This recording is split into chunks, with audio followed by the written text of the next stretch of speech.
পঞ্চম শ্রেণী পেজ 122 থেকে পরবর্তী অঙ্কগুলো আজকে করব। পরবর্তী অঙ্কতে দেখতে পাচ্ছি আমরা আয়তাকার জমির জন্য ফাঁকা ঘর সঠিক সংখ্যা বসাতে বলেছে, দৈর্ঘ্য এবং প্রস্থ বসাতে বলেছে। তো পরিসীমা দেওয়া রয়েছে, কিন্তু এই অঙ্কগুলো করতে গেলে প্রথমে আমাদের কি দেখা দরকার? সবচেয়ে আগে দরকার হচ্ছে যে সূত্রটা মুখস্থ রাখা দরকার। তো আয়তক্ষেত্রের পরিসীমার সূত্র, আয়তক্ষেত্রের পরিসীমা সূত্র হচ্ছে 2 ইন্টু দৈর্ঘ্য যোগ প্রস্থ। দৈর্ঘ্য যোগ প্রস্থ এই অনুযায়ী করতে হবে। তো এখানে বলেছে যে ছকটা বলেছে যে দৈর্ঘ্য, প্রস্থ আর পরিসীমা। তাহলে দৈর্ঘ্য, প্রস্থ, পরিসীমা, তাহলে আমরা জানি 2 ইন্টু দৈর্ঘ্য, এই সূত্রটা কিন্তু ভালো করে মনে রাখতে হবে, ভবিষ্যতের জন্যও মনে রাখতে হবে। সমান পরিসীমা, আমরা জানি পরিসীমা। তাহলে আমরা কি লিখতে পারি? 2 এর জায়গায় 2 দেব। দৈর্ঘ্য কি করব? দৈর্ঘ্যের জায়গায় কিছু নেই, দৈর্ঘ্য থাক। প্রস্থের জায়গায় দেখতে হচ্ছে 20 রয়েছে, 20, তাহলে 20 দিলাম। আর পরিসীমাটা থাকলো কি 100 ছিল পরিসীমা। তাহলে আমি কি করতে পারি? দৈর্ঘ্য প্লাস 20 এ পাশে রাখবো, আর 100 থেকে এই 2 যেহেতু এখানে এর সঙ্গে গুণ সম্পর্ক, এর ডান পাশে গেলে ভাগ হয়ে যায়, 100 ভাগ 50। তাহলে হচ্ছে দৈর্ঘ্য প্লাস 20 সমান এটা কাটাকাটি করলে হচ্ছে 5 দুগুণী 10, 5 দুগুণী 50, মানে 50 দুগুণ 100/2, যেহেতু 2 ছিল, তাহলে 2কে 100তে কাটলে 50, তাহলে হচ্ছে 50। তাহলে দৈর্ঘ্য হবে 50 বিয়োগ 20 সমান 30 মিটার। তাহলে আমরা এখানে বসাবো 30 মিটার। এই একরকমভাবে হতে পারে, আর এক রকমভাবে হলে সেটা হচ্ছে, যেহেতু 2 এই পাশে আসছে, এর হাফ হয়ে যাচ্ছে। তাহলে আমরা এখানে যেটাকে দেখছি, পরিসীমা যেগুলোকে দেখছি, 100 দেখছি, 150 দেখছি, 200 দেখছি, 300 দেখছি, এর হাফ করে নেবো। তাহলে হাফ করে নিলে কি হবে? দেখ, পরবর্তী অঙ্ক থেকে এটা একটু বড় লাগতে পারে, এটাও একটা ভালো নিয়ম, পরবর্তী ক্লাসে আমাদের এভাবে করতে হবে এক্স এর মান বার করার মতো। কিন্তু আর একটা নিয়ম, যেহেতু ক্লাস 5, এভাবেও করা যায়। যেহেতু 2 দিয়ে ভাগ করছি আমরা, এই 2টা এখানে ছিল, নিচে চলে এলো, পরিসীমার নিচে চলে আসছে, তাই 150কে আমি হাফ করব, 100কে হাফ করব। তাই করলি 150কে হাফ করলে কি হচ্ছে? 150-র অর্ধেক করলে কি হচ্ছে? 75 হচ্ছে। তাহলে 75, আর এখানে রয়েছে দৈর্ঘ্য 50 আর কত হলে 75 হচ্ছে? তাহলে 50 যদি বিয়োগ দিই 25, তাহলে এখানে উত্তর হবে 25 মিটার। ঠিক তেমনই তারপরের অঙ্কটা, এই দুটো হয়ে গেল। পরের অঙ্কটা 200 বলেছে সেন্টিমিটার, তাহলে 200-র হাফ হচ্ছে 100, তা রয়েছে 40, তাহলে কত বাকি? 60, তাহলে আমি লিখবো 60 সেন্টিমিটার। এভাবেও করা যায়, যেহেতু ক্লাস 5। আবার দেখা যাচ্ছে 300-র হাফ করব। 300-র হাফ করলে কত হচ্ছে? 300-র হাফ করলে হচ্ছে 150, তাহলে 150 আছে 100, আর কত দরকার? বিয়োগ করে দিলে সেটা পেয়ে যাব 50, তাহলে এখানে 50 সেমি উত্তর। এইভাবেও করা যায়, এইভাবেও করা যায়, যেটা তোমাদের ইচ্ছা সেভাবে করবে। পরবর্তী অঙ্ক, একটি বর্গাকার ফুলের বাগানের প্রত্যেক ধারের দৈর্ঘ্য 10 মিটার। যদি বাগানটির প্রত্যেক ধারের দৈর্ঘ্য 2 মিটার করে বাড়ানো হয়, তবে নতুন বাগানটির পরিসীমা আগের তুলনায় কত বেশি? তাহলে নতুন বাগান, তাহলে আগে যে পুরনো বাগানটা ছিল তার কত পরিসীমা আমাকে খেয়াল করতে হবে। তাহলে বর্গাকার রয়েছে 2 দাগ, আমরা চিত্র এঁকে নিতে পারি, যে বলছে 10, এটা বর্গাকার, মানে চারিদিক সমান, সব পাশ সমান, এটা বর্গাকার, এটা বর্গক্ষেত্র একটা বাগান। তাহলে প্রতিটি ধারের দৈর্ঘ্য 10 মিটার, তাহলে আমরা করতে পারি 2 দাগ। প্রথম বর্গাকার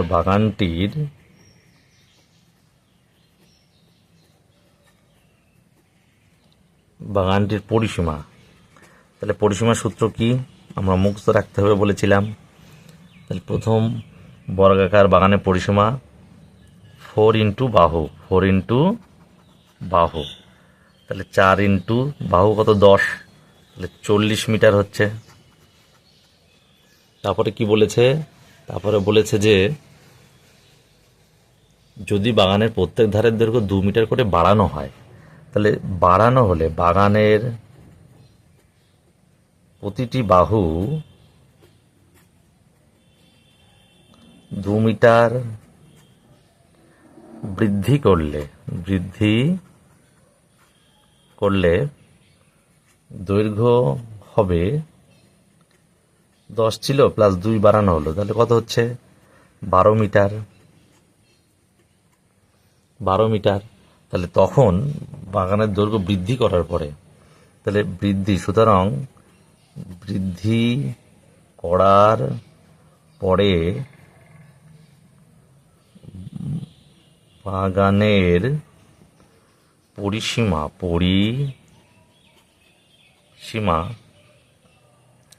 4 ইন্টু বাহু, তাহলে এই ক্ষেত্রে বাহু কত থাকছে 12 হচ্ছে, তাহলে 4 12 48 মিটার। তাহলে বাড়ানোর পরে 48 মিটার, আর না বাড়িয়েছিল 40 মিটার, এখন হলো বাড়িয়ে 48 মিটার। তাহলে বলেছে যে নতুন বাগানটির পরিসীমা আগের তুলনায় কত বেশি। তাহলে আমরা লিখব যে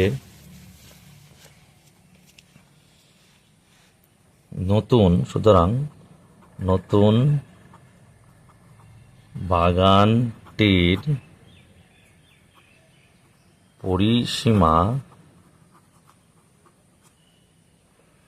বেশি হবে, কত হলো 48 মিটার বিয়োগ 40 মিটার, তাহলে 8 মিটার। এটা আমাদের উত্তর হয়ে যাবে। 3 দাগ বলেছে একটি আয়তাকার পার্কের দৈর্ঘ্য 25 ও প্রস্থ 15 মিটার, যদি পার্কটির প্রত্যেক ধারের দৈর্ঘ্য 2 মিটার করে বাড়ানো হয়, তাহলে বাড়ানোর আগে কত ছিল পরিসীমা আর পরে কত হচ্ছে সেটা দেখতে হবে। পরিসীমা কত বেশি বলেছে, এবার যেহেতু আগে আমরা বর্গাকার করেছি, এখন আমরা করব আয়তাকার। তাহলে আয়তাকার মানে বিপরীত বাহু সমান, যদি এটা আয়তাকার হয় এই বাহু সমান, আর এই বাহু সমান। তাহলে দেখি আয়তাকার বাগানের পরিসীমা কত, আমরা জানি সূত্রটা আগেই বলেছিলাম, মুখস্থ রাখতে হবে। 2 ইন্টু দৈর্ঘ্য প্লাস প্রস্থ, তাহলে 2 দৈর্ঘ্য কত দেখতে পাচ্ছি আমরা 25, আর প্রস্থ দেখতে পাচ্ছি 15। তাহলে এটা কত হয় দেখি, ব্র্যাকেটের কাজ আগে করব। 5 5 10 0 হাতে 1, 2 আর 1 3 4, 40। তার মানে এটা গুণ সম্পর্ক, তাহলে এটার সঙ্গে এটা গুণ হলে 40 দুগুণই 80 মিটার। এবার বলেছে কি যে প্রত্যেক ধারের দৈর্ঘ্য 2 মিটার করে বাড়ানো হলো, তার মানে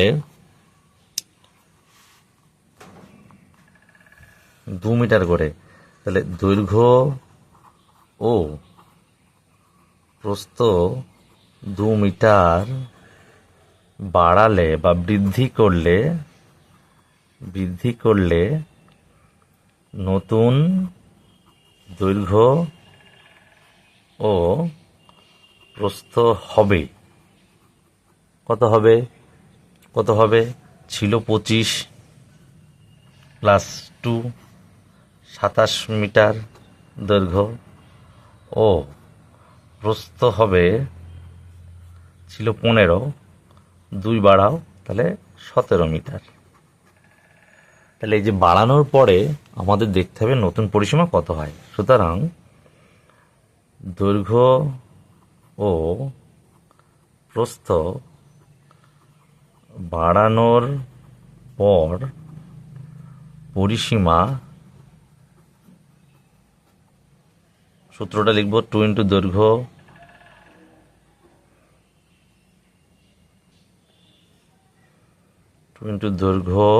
প্লাস প্রস্থ, তাহলে 2 গুণ দৈর্ঘ্য কত 27, 27, আর প্রস্থ কত 17। তাহলে 2 গুণ 7 7 14, 4 হাতে 1, 2 আর 1 3 আর 1 4 সমান সমান 88 মিটার। 88 মিটার। এবার বলেছে বাগানটি পরিসীমা আগের থেকে কত বেশি, তাহলে অবশ্যই বেশি, 88 হয়েছে, আর আগে ছিল 80। তাহলে আগে ছিল 80 আর এখন হলো 88, তাহলে বাড়লো কত? সুতরাং পরিসীমা বৃদ্ধি পেল, পরিসীমা বৃদ্ধি পেল 88 বা -80 সমান 8 মিটার। তাহলে এটাই উত্তর।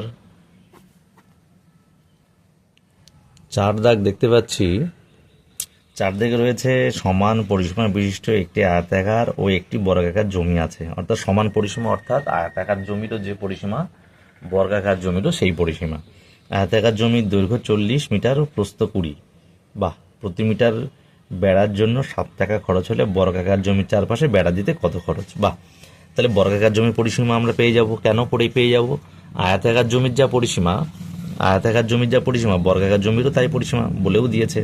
তাহলে আমরা এখানে আয়তাকার জমির দৈর্ঘ্য প্রস্থ দেওয়া আছে, আমরা লিখতে পারি আয়তাকার জমির পরিসীমা সেই সূত্র 2 ইন্টু দৈর্ঘ্য প্লাস প্রস্থ। তাহলে 2 দৈর্ঘ্য বলেছে কত? দৈর্ঘ্য বলছে 40, প্রস্থ বলছে 20। তাহলে 2 গুণ 40 আর 20 হচ্ছে তোমার 60, তাহলে 120 মিটার। 120 মিটার। এই 120 মিটার কিন্তু বর্গাকার জমিরও পরিসীমা, জমির পরিসীমা 120 মিটার, কারণ বলেই দিয়েছে সমান পরিসীমা বিশিষ্ট একটি আয়তাকার একটি বর্গাকার জমি আছে। এবার বলেছে যে প্রতি মিটার বেড়ার জন্য 7 টাকা খরচ হলে বর্গাকার জমির চারপাশে বেড়া দিতে কত খরচ? তাহলে প্রতি মিটার বা 1 মিটার যাই লিখে না কেন, তাহলে প্রতি মিটার বেড়া দিতে খরচা কত বলেছে? 7 টাকা। 7 টাকা। তাহলে পরিসীমা তো 120, তাহলে 120 মিটার বেড়া দিতে খরচা বেশি হবে, তাই গুণ 120 বাই গুণ 7, 120 গুণ 7, তাহলে 7 শূন্য 0, 7 বরং 84, তাহলে 840 টাকা। তো এখানে দেখতে পাচ্ছি যে একটা ডায়াগ্রাম দিয়েছে, যে চিত্রটা এখানে দিয়েছে, তাদের মাপগুলো বলে দিয়েছে। বলেছে AB 12, অর্থাৎ AB 12 হলে DCও 12, ভালো কথা। এই 9, অর্থাৎ এই 9, এইটুকু বলেছে 9, এইটুকু 9, এইটুকু 9 মিটার। মানে এটাও 9 মিটার, এটা সমান দেখতে পাচ্ছি। আর AD 12 বলেছে, AD 12, এটাও 12 বলেছে, মানে এটাও 12, আমি দেখতে পাচ্ছি এটাও 12 মিটার, লিখে নিতে পারি। এটা 9, এটাও 9। তো এবার বলেছে AEFD আয়তাকার জমির পরিসীমা কত? ভালো, বাহ। AEFD আয়তাকার জমির পরিসীমা তাহলে কত? এই যে AEFD পরিসীমা অর্থাৎ 2 ইন্টু দৈর্ঘ্য প্লাস প্রস্থ, আমরা জানি দৈর্ঘ্য প্লাস প্রস্থ। তাহলে দৈর্ঘ্য কত হচ্ছে? দৈর্ঘ্য বলেছে 12 আর প্রস্থ বলেছে 9। তাহলে 2 দৈর্ঘ্য কত? 12, প্রস্থ বলেছে 9। তাহলে 2 গুণ 12 আর 9 যোগ করলে হচ্ছে 21। তাহলে 21 দুগুণই 42 মিটার। উত্তর পাওয়া গেল একটা। ঠিক আছে, উত্তর পাওয়া গেল একটা। দ্বিতীয়টা বলছে কি বলছে? ABCD জমির পরিসীমা কত? ABCD সম্পূর্ণটা বলেছে। তো ABর মাপ তো আমরা জানি 12 বলেছে, তাহলে এটা 12, আর তাহলে এই পাশেও DC 12, এবং এডিও বলেছে 12, এপাশেও বলেছে, তাহলে এটাও 12 হবে, এটাও 12 হবে, 12 মিটার। তাহলে এবিসিডি জমির পরিসীমা, এবিসিডি, তাহলে এবিসিডি জমির পরিসীমা, তাহলে এবিসিডি দেখতে পাচ্ছি এটা 12, দেখতে পাচ্ছি এটা 12, তাহলে সব দিকে 12, অর্থাৎ বর্গাকার ক্ষেত্র। তাহলে বর্গাকার জমির পরিসীমার সূত্র কি আমরা জানি? বর্গাকার জমির পরিসীমার সূত্র কি আমরা জানি? কি জানি? যে 4 ইন্টু বাহু, তাহলে বাহু কত হচ্ছে 12, তখন হচ্ছে 48 মিটার পরিসীমা। তাহলে এ একটা উত্তর পেয়ে গেলাম, আর এ একটা উত্তর। তাহলে আমাদের 122 পেজের অঙ্কগুলো শেষ হয়ে গেল। 126 পেজে দেখো দুটো সূত্র দেওয়া রয়েছে, প্রস্থ এবং দৈর্ঘ্যের সূত্র দেওয়া রয়েছে। প্রস্থ বলছে ক্ষেত্রফলকে যদি আমি দৈর্ঘ্য দিয়ে ভাগ করি তাহলে প্রস্থ বেরোবে, আর দৈর্ঘ্যকে যদি দৈর্ঘ্য বার করতে গেলে ক্ষেত্রফলকে প্রস্থ দিয়ে ভাগ করতে হবে। কেন করতে হবে? আমরা জানি কি, আমরা আগে এটা সূত্রটা লিখি। আয়তাকার জমির ক্ষেত্রফল কি হয়? দৈর্ঘ্য গুণ প্রস্থ, এই করলে আমরা ক্ষেত্রফলটা পাই। তাহলে এটা আমরা যদি একটু সহজ নিয়মে ভাবি, যদি মনে করো এখানে 8কে আমি 2 দিয়ে ভাগ করছি, তাহলে 4 হয়। তার মানে এটাকে যদি আমি দৈর্ঘ্য ধরি, এটাকে যদি আমি প্রস্থ ধরি, আগে অঙ্কটা বুঝিয়ে নিই তারপরে করছে এগুলো।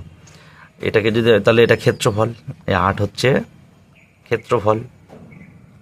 তাহলে এই দুটোর গুণফল তো ভিতরে ভাজ্য এটা হয়, আমরা জানি। তাহলে যে কোনো একটা যদি বার করতে দেয়, যদি মনে করো ক্ষেত্রফল দেওয়া রয়েছে, দৈর্ঘ্য দেওয়া রয়েছে, প্রস্থ বার করতে হবে, তাহলে 4 দিয়ে 8কে ভাগ করবো, তাহলে এই পাশ বেরিয়ে যাবে, এটা অ্যান্সার হয়ে যায়। আমরা ভাগে করেছি। আবার যদি প্রস্থ দেওয়া থাকে এবং ক্ষেত্রফল দেওয়া থাকে, তাহলে আমি দৈর্ঘ্য বার করব, 2 দিয়ে 8 ভাগ করলে তখন এই 4 উত্তর হয়ে যাবে। আশা করি বুঝতে পেরেছ। আর যদি বলে ক্ষেত্রফল, তাহলে ক্ষেত্রফল তো আমরা জানি এটার গুণফল তো ভাজ্য হয়, মানে ভাজক আর ভাগ ফল গুণ করলে ভাজ্য হয়, তাই এই দুটো গুণ করলে আমরা 8 বা ক্ষেত্রফল পেয়ে যাই। ঠিক সেইভাবেই আমরা করব। প্রথমে দেখতে পাচ্ছি যে প্রথমে দৈর্ঘ্য রয়েছে 50, প্রস্থ রয়েছে 20। তাহলে ক্ষেত্রফলের সূত্র অনুযায়ী আমাদের কী করতে হবে? দৈর্ঘ্য প্রস্থ গুণ করতে হবে। তাহলে 50 আর 20 গুণ করলে কত হয়ে যাচ্ছে? 50 গুণ 20, তাহলে কত হচ্ছে? এই যে বর্গ মিটার, তাহলে 1000 হচ্ছে। তবে একটা জিনিস এখানে বারবার খেয়াল রাখতে হবে, ক্ষেত্রফল অবশ্যই বর্গ হবে, বর্গ না দিলে অঙ্ক ভুল, একদমই ভুল। ক্ষেত্রফল অবশ্যই বর্গ হবে। এই জন্য ভিডিও স্কিপ করবে না, পুরোপুরি ভিতরে ছোট ছোট কয়েকটা জিনিস শেখানোর আছে, অনেক দেখানোর আছে। তোমরা যদি স্কিপ করে যাও সেগুলো কিন্তু আর মানে বুঝতে পারবে না। তারপরে বলা হচ্ছে দেখো 30 সেন্টিমিটার কিন্তু 1200 বর্গ সেন্টিমিটার, এখানে দেখো বর্গ দেওয়া, ক্ষেত্রফল বর্গ হবে বলেই দিয়েছি। তাহলে বর্গ দেওয়া রয়েছে 1200 বর্গ সেন্টিমিটার, 30 প্রস্থ দেওয়া রয়েছে। সেই নিয়ম অনুযায়ী আমি তো একটু আগেই ভাগ করে বুঝিয়ে দিলাম। তাহলে কি করব? 1200কে 30 দিয়ে ভাগ করব। তাহলে 1200কে যদি আমি 30 দিয়ে ভাগ করি, 1200কে যদি আমি 30 দিয়ে ভাগ করি, তাহলে কি হয়? 4 বাদ দিলে 120 হয়। এবার শূন্য ডাইরেক্ট, তাই শূন্য দিয়ে নামাবো, তাহলে 40 উত্তর হয়ে যাবে। চলে 40 সেন্টিমিটার একটা পেয়ে গেলাম। আবার দেখো এটা গুণ করলে কিন্তু এটা বেরোবেই, না হলে অঙ্ক ভুল। তারপরে এটা 40 আর 25 রয়েছে, তাহলে নিয়ম অনুযায়ী 40 আর 25 কী করবো? আমরা গুণ করে দেবো। তাহলে 40 আর 25 গুণ করে দিই, 40 গুণ 25 গুণ করলে কত হচ্ছে দেখো? 4 25 100, আর একটা শূন্য ছিল, শূন্য। তাহলে সেই একই রকম 1000 বর্গ মিটার। তারপরে অঙ্ক দেখতে পাচ্ছি 126, মানে 1260 বর্গ মিটার রয়েছে, আর 60 রয়েছে দৈর্ঘ্য। তাহলে ভাগ করে দেবো, 60 দিয়ে ভাগ করে দেবো 1260কে, 1260। তাহলে কত হচ্ছে? 60 দিয়ে করলে 2 দিলাম, 120, 6 শূন্য, তাহলে 60 তাহলে 21 হচ্ছে প্রস্থ, সে প্রস্থ হোক দৈর্ঘ্য হোক একই ব্যাপার। তাহলে এই হচ্ছে আমাদের 126 দাগের আয়তক্ষেত্রের সুন্দর অঙ্ক। এইভাবে অঙ্ক করলে একদম সোজা, বুঝতেও সুবিধা, একটা বুঝলে 10টা বোঝা যাবে। 127 পেজে আমরা দেখতে পাচ্ছি বর্গক্ষেত্রের ক্ষেত্রফল নীল কালিতে লেখা। দেখো, বর্গক্ষেত্রের ক্ষেত্রফল বাহুর দৈর্ঘ্য গুণ বাহুর দৈর্ঘ্য। অর্থাৎ বর্গক্ষেত্রের ক্ষেত্রফল বার করতে গেলে বাহুর দৈর্ঘ্যকে বাহুর দৈর্ঘ্য দ্বারাই গুণ করতে হয়, তাহলে বর্গক্ষেত্রের ক্ষেত্রফল বেরিয়ে যায়। তাহলে আমি দেখতে পাচ্ছি এক দাগের অঙ্কটা রয়েছে, বর্গাকার মাঠের একটি বাহুর দৈর্ঘ্য 21 বলা আছে, তাহলে ক্ষেত্রফল চেয়েছে। তাহলে আমরা লিখব, আমরা করব, ক্ষেত্রফল দেয়া রয়েছে, বলছে লেখা রয়েছে, বলছে ড্যাশ মিটার গুণ ড্যাশ মিটার। আশা করি তোমরা লেখার আগেই বুঝতে পারছো ওখানে কত হবে। যেহেতু বলা হয়েছে বাহুর দৈর্ঘ্য গুণ বাহুর দৈর্ঘ্য, তাহলে বাহুর দৈর্ঘ্য বলেছে 21, তাহলে 21 গুণ 21, এটা করলেই যেটা হবে উত্তর সেটা হবে বর্গমিটার। ক্ষেত্রফল সবসময় বর্গমিটার হয়, আমরা আগেই বলেছি। তাহলে 21 গুণ করব, আমরা করি গুণটা। তাহলে 21 রাফে করছি, 21 গুণ 21, 21 একে 21, 2 একে 2, 2 দুগুণে 4, যোগ করে দেবো 4, তাহলে 441 বর্গমিটার। এটা হচ্ছে উত্তর। আমরা 128 পেজের এক দাগ রয়েছে, বর্গাকার পাঁচিল রং করতে হবে, পাঁচিলের ক্ষেত্রফল 36 বর্গমিটার। পাঁচিলের একদিকের দৈর্ঘ্য কত? বাহ, তার মানে যদি আমি একটা লিখি, এক দাগ দিয়ে যদি আমি একটু লিখি এখানে যে বর্গাকার পাঁচিল রং করতে হবে, বর্গাকার পাঁচিলের ক্ষেত্রফল, তাহলে বর্গাকার মানে সব দিক সমান, আমি একটা সব দিক সমান এঁকে নিলাম, মোটামুটি সব দিক সমান হয়েছে, যেহেতু বর্গাকার সব দিক সমানই তোমাকে করতে হবে। তো ক্ষেত্রফল মানে এই যে ভিতরের অংশ, এটাকে 36 বর্গমিটার বলেছে। তো একটা জিনিস খেয়াল রাখতে হবে, বর্গাকার কোনো ক্ষেত্রের ক্ষেত্রফল বললে অবশ্যই সেটা বর্গের অনুযায়ী হবে। দেখবে ক্ষেত্রফল, দেখবে দুটি সংখ্যা গুণ করলে সেটাই আসবে। যেরকম 2 দুগুণে 4টা হবে ক্ষেত্রফল, 3 থেকে 9টা হবে ক্ষেত্রফল, 4 4 16টা হবে ক্ষেত্রফল। ঠিক তেমনই এখানে বলে দিয়েছে 36 বর্গমিটার ক্ষেত্রফল। তাহলে দেখো 36 বর্গমিটার কিন্তু দুটি সংখ্যার গুণফল। বর্গাকার জমির ক্ষেত্রফল অবশ্যই দুটি সংখ্যার গুণফল আকারেই পাওয়া যায়, বেশিরভাগই তাই। তাহলে আমরা দেখতে পাচ্ছি এখানে রয়েছে 36 বর্গমিটার দিয়েছে পাঁচিলের ক্ষেত্রফল। পাঁচিলের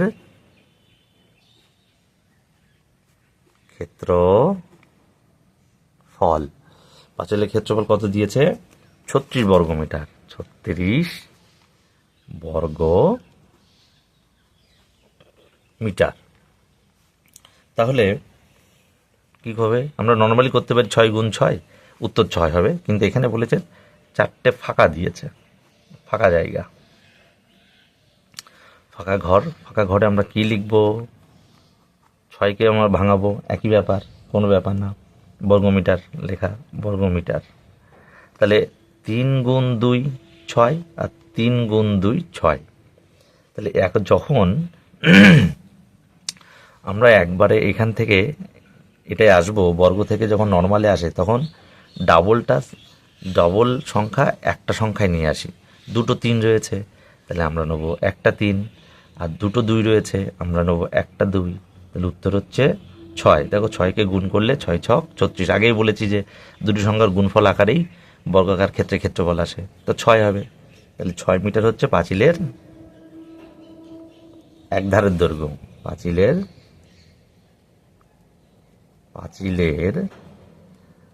এক ধারের দৈর্ঘ্য। এক ধার মানে সব ধার, যেহেতু বর্গাকার ক্ষেত্রের সব দিক সমানই হয়, এক ধার বেরোলেই সব ধার হয়ে যায়। 6 6 6 6।